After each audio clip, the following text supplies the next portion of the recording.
Hello everyone, मैं आपका GS mentor प्रकाश आज आपके अपने यूट्यूब चैनल जीएस अड्डा विद पीसी में आपका हार्दिक अभिनंदन करता हूं। डियर फ्रेंड्स, आज हम बात करने वाले हैं general science important question series की 37th पार्ट की। और ये जो क्वेश्चन मैंने आपके लिए इंक्लूड किए हैं, ये आपके लिए जितने भी एग्जाम्स आने वाले हैं उनके लिए बहुत ज़्यादा हेल्पफुल साबित होने वाले हैं।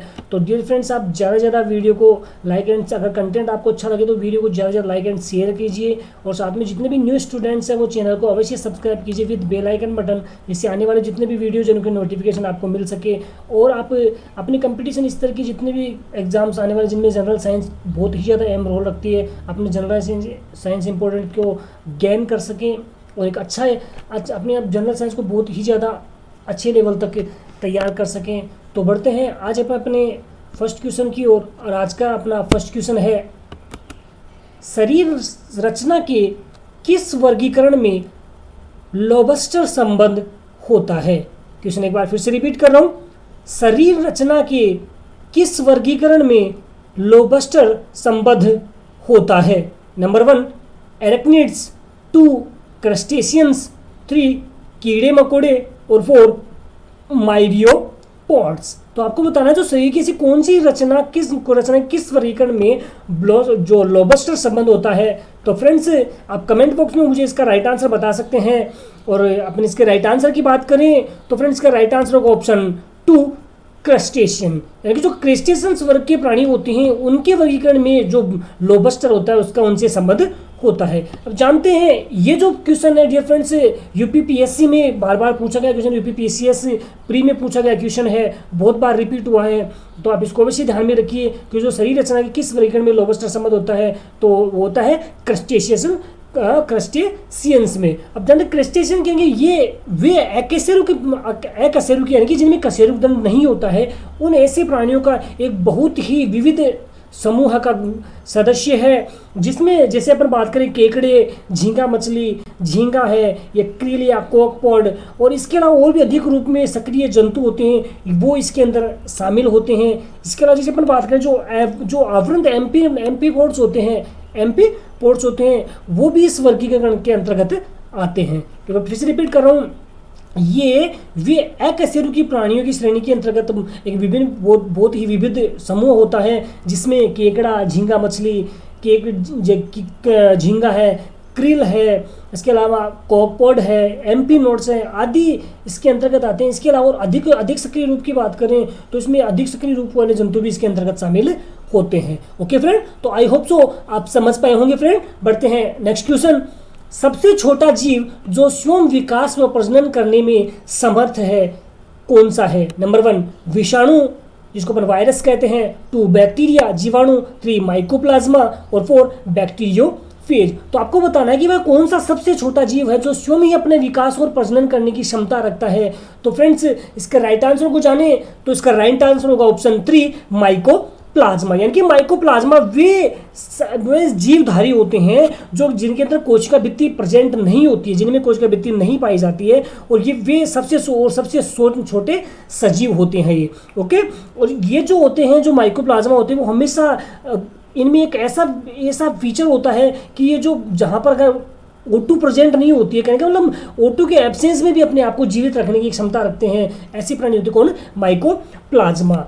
ओके फ्रेंड, ये वे यानी कि इनकी बात करें जो माइकोप्लाज्मा होते हैं तो ये पादपों और जंतु में अनेक रोग उत्पन्न करने का कार्य करते हैं। इसके अलावा इसके अंतर्गत एक कशेरुक प्राणी जैसे यूकेरिड्स को इसके अंतर्गत शामिल किया गया है। बात जैसे अपन बात करें जैसे प्रोटिस्टा है, इसके अलावा प्रोटोजोअन्स है, ये सारे माइकोप्लाज्मा के अंतर्गत आते हैं। ओके फ्रेंड, तो आई होप सो आप समझ पाए होंगे। बढ़ते हैं नेक्स्ट क्वेश्चन, आर्क्योप्टेरिक्स किन वर्गों के प्राणियों की योजक कड़ी है। नंबर 1 उभयचर व पक्षी वर्ग, 2 सरीसृप व पक्षी वर्ग, 3 सरीसृप व स्तनधारी वर्ग, 4 पक्षी व स्तनधारी वर्ग। तो आपको बताना है जो आर्क्योप्टेरिक्स होते हैं वो किन वर्ग के प्राणियों के बीच की एक योजिक कड़ी होती है। तो फ्रेंड्स, के राइट आंसर को जाने तो इसका राइट आंसर होगा ऑप्शन 2 सरीसृप व पक्षी वर्ग। कहने का मतलब जो पक्षी वर्ग और सरीसृप उभयचर ऐसे प्राणी होते हैं जो आर्क्योप्टेरिक्स के बीच की योजक कड़ी होती हैं। अब सरीसृप होते हैं जो रेंगने वाले जीव होते हैं जिनको रेप्टाइल्स अपन कहते हैं, और पक्षी वर्ग होते हैं वो उभयचरों की श्रेणी के अंतर्गत आते हैं। पक्षी जो जमीन पे रहते हैं, जमीन पे अपना भोजन सब कुछ बनाते हैं, और वो होते हैं पक्षी वर्ग। ओके फ्रेंड, तो इसका राइट आंसर होगा सरीसृप वो है पक्षी, यानी कि ये जो होते हैं ये आर्कियोप्टेरिक्स के बीच की योजक कड़ी का कार्य करते हैं। ओके फ्रेंड, बढ़ते हैं नेक्स्ट क्वेश्चन।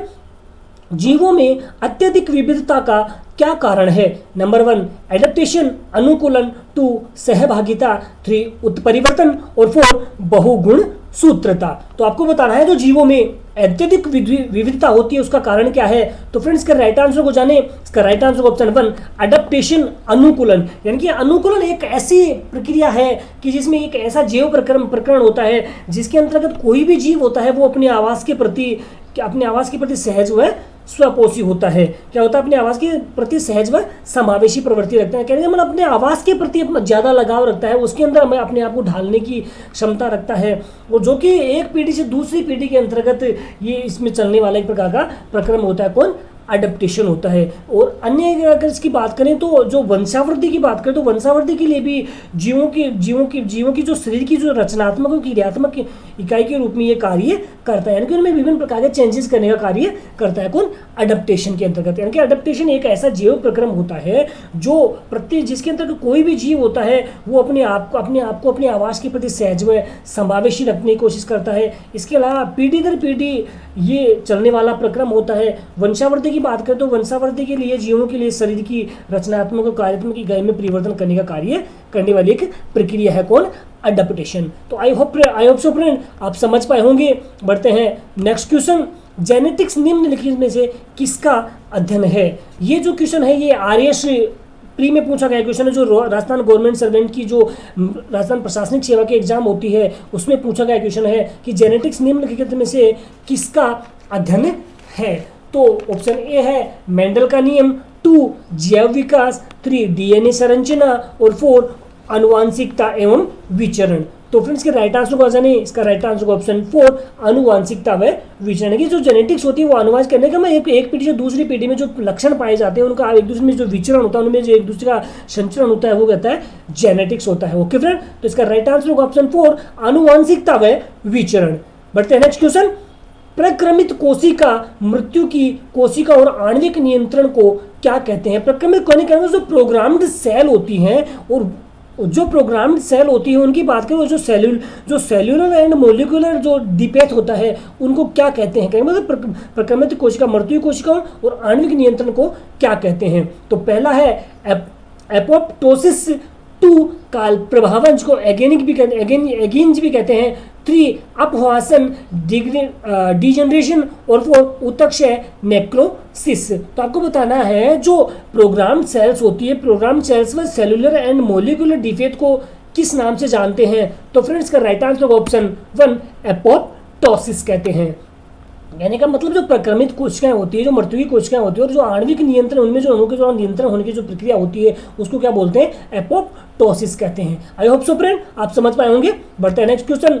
प्रोटीन संश्लेषण में निम्न कोशिकाओं में से किसकी भूमिका सबसे महत्वपूर्ण होती है? नंबर 1 लाइसोसोम व सेंट्रोसोम, 2 अंतःप्रदेवी जालिका व राइबोसोम, 3 गोल्जी को व माइटोकॉन्ड्रिया और 4 लाइसोसोम व माइटोकॉन्ड्रिया। तो आपको बताना है तो सबसे ज़्यादा प्रोटीन संश्लेषण की जो क्रिया होती है इसमें सबसे महत्वपूर्ण भूमिका किसकी होती है? तो इसका राइट आंसर होगा ऑप्शन 2 अंतःप्रदेवी जालिका व राइबोसोम्स की होती है। जो राइबोसोम होती है उनको प्रोटीन फैक्ट्री कहा जाता है, लाइसोसोम को कहा जाता है कोशिका की आत्मघाती थैली कहते हैं, गोल्जी को होता है इसको पुलिस फैक्ट्री कहा जाता है, जबकि माइटोकॉन्ड्रिया की बात करें तो इसको कोशिका का शक्ति ग्रह, कोशिका का पावर हाउस या कोशिका का बिजली ग्रह कहा जाता है। ओके फ्रेंड, और इसके बारे में डिटेल से मैंने अपने पिछले वाले वीडियोज में उनमें अच्छे डिटेल से एनालिसिस किया है, तो आप वहाँ जाके उनके और ज़्यादा इनकी गहराई से इनको जान सकते हैं। बढ़ते हैं नेक्स्ट क्वेश्चन।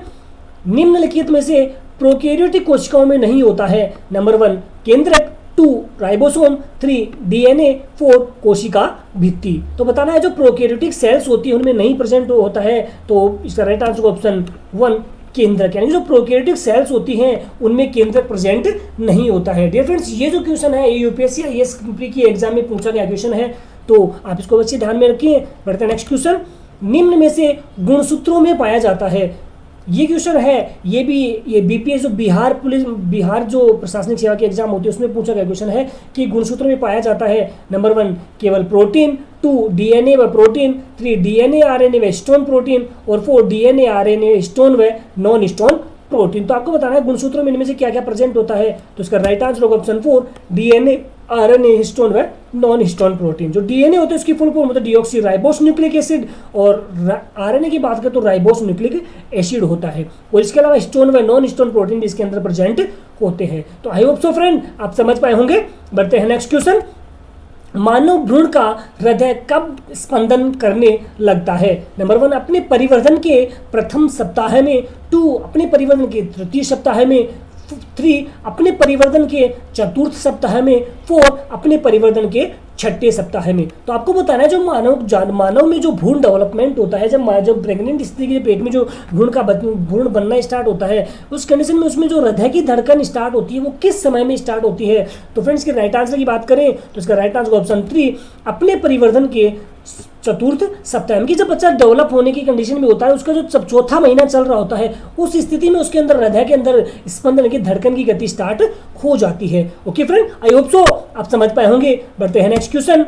द्रव क्रिस्टल प्रयुक्त होते हैं नंबर 1 क्लाई घड़ियों में, 2 प्रदर्शन युक्तियों में, 3 पॉकेट कैलकुलेटरों में, और 4 उपरोक्त सभी में। तो आपको बताना है जो द्रव क्रिस्टल होते हैं वो प्रयुक्त होते हैं। तो इसका राइट आंसर ऑप्शन 4 उपरोक्त सभी। यानी जो क्लाई घड़ी जो अपने हाथ की घड़ियां होती हैं उनमें, इसके अलावा जो प्रदर्शन युक्तियां होती हैं, जो एग्जीबिशन युक्तियां होती हैं उनमें, या फिर बाद में जो पॉकेट कैलकुलेटर अपन यूज करते हैं, तो उन सब में किसका प्रेजेंट होता है? द्रव क्रिस्टल का प्रयुक्त होता है। ओके फ्रेंड, बढ़ते नेक्स्ट क्वेश्चन। मानव शरीर का भार अधिकतम होता है नंबर 1 ध्रुवों पर, 2 पृथ्वी की सतह पर जब एक समान है, जो 3 मैदानी भागों की अपेक्षा पर्वतों पर अधिक, और 4 विषुवत रेखा पर। तो आपको बताना है जो मानव शरीर का भार अधिकतम कहाँ होता है? तो फ्रेंड्स इसका राइट आंसर ऑप्शन 1 ध्रुवों पर, यानी कि जो पोल्स होते हैं, पोल्स के ऊपर मानव शरीर का भार सबसे अधिकतम होता है। ओके फ्रेंड, बढ़ते नेक्स्ट क्वेश्चन।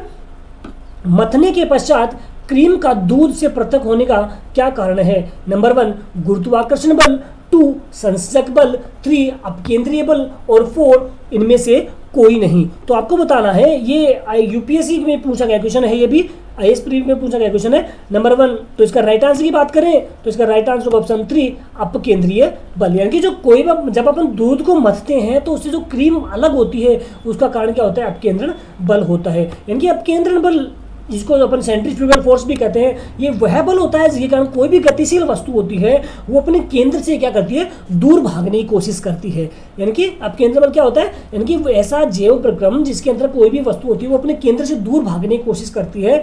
तो और ये वह आभासी बल होता है जिसके अंदर कोई भी अगर किसी भी इसका जो अभिकेंद्र बल होता है उसका अभिकेंद्रीय बल के समान ही कार्य करता है। कि एक ऐसा आभासी बल होता है जो अभिकेंद्रीय बल के समान कार्य करता है। जैसे अपन बात करें, जो अपन दूध से अपन जो जैसे क्रीम सेपरेटर होते हैं, यानी क्रीम को निकालने के जो यंत्र होते हैं, उनके द्वारा अपन दूध से अपन क्रीम निकाल उसको मथते हैं, तो उस टाइम जो दूध अलग हो जाता है और क्रीम अलग हो जाता है। इसी में आपको एक छोटा सा एग्जांपल दूं, आपने देखा होगा जो अपने घरों में अपनी जो माताएं होती हैं, जब छाछ जो दही को भिगोती हैं, दही को जो उसका जो मथना होता है, जिसको मथनी या झेरना बोलते हैं, उसके जो इलाके अपन देखा होगा कि जो छाछ दही को मथने के बाद में जो छाछ तो अलग हो जाती है और उसके ऊपर जो उसका जो मक्खन होता है, घी होता है, वो अलग होता है। वो सिद्धांत अपकेंद्रण बल के सिद्धांत पर कार्य करता है। आई होप सो फ्रेंड आप समझ पाए होंगे। बढ़ते हैं नेक्स्ट क्वेश्चन। निम्न भौतिक राशियों में से किस एक की विमाएं प्लांक नियतांक h की विमाओं के समान होती है? नंबर 1 रेखीय संवेग, 2 कोणीय संवेग, 3 बल, और 4 स्थितिज ऊर्जा। तो आपको बताना है जो भी एक विमाएं है वो प्लांक स्थिरांक की h की विमाओं के समान होती है। तो इसका राइट आंसर ऑप्शन 2 कोणीय संवेग। यानी कि वह कोणीय संवेग एक ऐसी सदिश राशि होती है फ्रेंड जो किसी भी जो अपने बल के सापेक्ष जो जड़त्व आघूर्ण होता है और जो कोणीय आघूर्ण होता है, उन दोनों के गुणनफल के क्या होता है? बराबर होता है। यानी कि कहने का मतलब किसी भी वह भौतिक सदिश राशि जो किसी विशेष बल के सापेक्ष जड़त्व आघूर्ण व अपने कोणीय संवेग के गुणनफल के बराबर होती है। ओके फ्रेंड, तो आई होप सो आप समझ पाए होंगे। बढ़ते नेक्स्ट क्वेश्चन। कॉस्मिक किरणें क्या हैं? नंबर 1 आवेशित कण है, 2 अनावेशित कण है, 3 आवेशित व अनावेशित दोनों हो सकती हैं या इनमें से कोई नहीं। तो आपको बताना है जो कॉस्मिक रेज होती हैं वो क्या होती हैं? तो इसका राइट आंसर होगा ऑप्शन 1 आवेशित कण होती है। कहने का मतलब चार्ज जो पार्टिकल्स होती हैं उनको वो होती हैं कॉस्मिक रेज होती हैं। ओके फ्रेंड, बढ़ते नेक्स्ट क्वेश्चन। खगोलीय दूरदर्शी से बना प्रतिबिंब होता है। नंबर 1 काल्पनिक व छोटा, 2 काल्पनिक व बड़ा, 3 वास्तविक व छोटा और 4 वास्तविक व बड़ा। तो आपको बताना जो खगोलीय दूरदर्शी होती है, जिसके अपन जो अपन अंतरिक्ष में अपन उस दूरदर्शी का इस्तेमाल करते हैं अंतरिक्ष की वस्तुओं को देखने के लिए, उसका प्रतिबिंब कैसा होता है, तो इसका राइट आंसर होगा ऑप्शन काल्पनिक व बड़ा होता है। कि प्रतिबिंब काल्पनिक होता है, कल्पना मात्र के रूप में होता है, लेकिन उसकी इमेज होती है वो काफी बड़ी होती है। ओके फ्रेंड, बढ़ते हैं नेक्स्ट क्वेश्चन। रमन इफेक्ट के प्रयोग से किसका विकास किया गया था? नंबर 1 धूप के चश्मे, 2 अंतरिक्षयान, 3 अणुबम, 4 गुप्तचर जांच यंत्र। तो आपको बताना जो रमन इफेक्ट होता है, जो रमन प्रभाव जो सीवी रमन द्वारा दिया गया था, जिनके जन्म दिवस को अपन विज्ञान दिवस के रूप में 28 फरवरी को सेलिब्रेट करते हैं, तो उन्हीं के द्वारा दिया गया ये प्रक्रम है रमन इफेक्ट। तो बताना कि इसके द्वारा किसका विकास किया गया, तो इसका राइट आंसर होगा ऑप्शन 1 धूप के चश्मे। यहाँ पे अपन जो सन ग्लासेस लगाते हैं वो किसके सिद्धांत पे कहा जाता है? रमन इफेक्ट के द्वारा विकसित किया गया है। ओके फ्रेंड, बढ़ते हैं नेक्स्ट क्वेश्चन। श्यामपट्ट काला दिखता है क्योंकि नंबर 1 वह हरे रंग का परावर्तन कर देता है, 2 वह किसी भी रंग का परावर्तन नहीं करता है, 3 वह काले रंग का अवशोषण करता है, और 4 वह काले रंग का परावर्तन कर देता है। तो आपने देखा होगा जो श्यामपट्ट वो काला है, वो काला क्यों दिखता है, इसका कारण पूछा है। तो इसका राइट आंसर होगा ऑप्शन 1 वह किसी भी रंग का परावर्तन नहीं करता है। कहने का मतलब जो काला रंग होता है वो किसी भी रंग को डिस्ट्रीब्यूट नहीं करता, उसका परावर्तन नहीं करता है, इसीलिए श्यामपट्ट हमेशा कैसा दिखाई देता है? काला दिखाई देता है। ओके फ्रेंड, बढ़ते नेक्स्ट क्वेश्चन। नाभिकीय संयंत्रों में ग्रेफाइट का उपयोग किसके रूप में किया जाता है या किस रूप में होता है? नंबर 1 ईंधन की तरह है, 2 स्नेहक की तरह है, 3 विमंदक की तरह है, और 4 इनमें से कोई नहीं। ओके फ्रेंड, तो इसका राइट आंसर नहीं, इसका राइट आंसर ऑप्शन 3 विमंदक की तरह है। यानी कि विमंदक वे पदार्थ होते हैं जो न्यूट्रॉनों के वेग को कम कर देते हैं, उन्हें क्या कहते हैं? विमंदक कहा जाता है। यानी कि जब नाभिकीय संयंत्रों में इनका यूज किया जाता है विमंदक के रूप में, तो विमंदक वे पदार्थ होते हैं जो न्यूट्रॉन्स होते हैं उन न्यूट्रॉन के वेग को क्या कर देते हैं?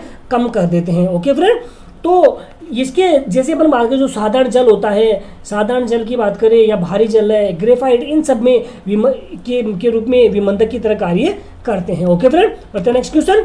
एथिल अल्कोहल में निम्न को मिलाकर पीने अयोग्य बनाया जाता है, यानी कि पीने योग्य बनाया जाता है, अयोग्य बनाया जाता है। सॉरी, क्वेश्चन एक बार फिर से रिपीट कर रहा हूँ। एथिल अल्कोहल में निम्न को मिलाकर पीने अयोग्य बनाया जाता है। नंबर 1 पोटेशियम साइनाइड, 2 मेथेनॉल व pyridine, 3 एसिटिक अम्ल व pyridine, और 4 मेथेनॉल व नेफ्थेलिन। तो आपको बताना है जो एथिल अल्कोहल होता है तो उसको अगर उसमें क्या मिलाकर उसको पीने अयोग्य बनाया जाता है, तो इसका राइट आंसर होगा ऑप्शन 2 मेथेनॉल व pyridine। कि मेथेनॉल और pyridine मिलाकर जो एथिल अल्कोहल है उसको पीने अयोग्य बनाया जाता है। ओके फ्रेंड, तो आई होप सो आप समझ पाए होंगे। तो डियर फ्रेंड्स, ये जितने भी मैंने ये क्वेश्चन आपके सामने प्रेजेंट किए, ये सारे यूपीएससी, कोई झारखंड पीसीएस में, कोई उत्तराखंड पीसीएस में, कोई एसएससी में, इन सब में बार बार रिपीट किए गए क्वेश्चन हैं। तो आप इनको अवश्य एक बार फिर से रीड कीजिए। तो बढ़ते नेक्स्ट क्वेश्चन। तो थैंक्स फ्रेंड्स, आज के लिए इतना ही। तो दोस्तों, कैसा लगा आपको ये वीडियो? क्या वाकई में आपको लगता है ये वीडियो आपकी किसी फैमिली मेम्बर या किसी भी आपके पेरेंट्स, आपकी किसी फ्रेंड्स की जो कंपटीशन एग्जाम की प्रिपरेशन कर रहे हैं उनकी हेल्पफुल साबित हो सकता है? तो आप जितने भी आपके सोशल मीडिया ग्रुप में इसमें ज़्यादा से ज़्यादा इसको शेयर कीजिए। तो इससे इतना सा अगर फ्रेंड को कहीं ना कहीं अच्छा लगेगा, वो आपको थैंक्स कहेगा, और मेरा भी एक छोटा सा मैसेज है वो उन तक पहुंच पाएगा। तो दोस्तों, अगर आपकी कोई भी क्वेरी रहती है तो आप डिस्क्रिप्शन बॉक्स में मुझे मैसेज टाइप करके बता सकते हैं, या मेरे डिस्क्रिप्शन बॉक्स में मेरे व्हाट्सएप नंबर दिए गए हैं, उन पर भी आज मुझे मैसेज कर सकते हैं। और इसके अलावा आप जितनी की अगर इनकी और भी बेटर अगर आप कंटेंट प्राप्त करना चाहते हैं तो मेरे जो मैंने इसमें दे रखा है जी सड्डा विद पीसी के नाम से मेरा टेलीग्राम चैनल है, आप उसको ज्वाइन कर लीजिए। वहाँ पे आपको बहुत ही ज़्यादा यानी कि हर एक एग्जाम से यूपीएससी हाई लेवल तक के एग्जाम्स की जितने भी नोट्स हैं वो आपको वहाँ पे प्रोवाइड किए हुए मिल जाएंगे। तो ओके फ्रेंड, आज के लिए इतना ही। लास्ट में इतने कहूँगा, अगर आपको कंटेंट अच्छा लगता है तो मेरी वीडियो को ज़्यादा से ज़्यादा लाइक एंड शेयर कीजिए, साथ में चैनल को अवश्य सब्सक्राइब कीजिए विद बेल आइकन बटन, जिससे आने वाले जितने वीडियोज उनके नोटिफिकेशन आपको मिल सकें। तो धन्यवाद फ्रेंड्स, आज के लिए इतना ही। तो आई होप आपको बहुत अच्छा लगा होगा। तो आप ज़्यादा से ज़्यादा वीडियो को लाइक एंड शेयर करना। तो धन्यवाद फ्रेंड, जय हिंद, जय भारत।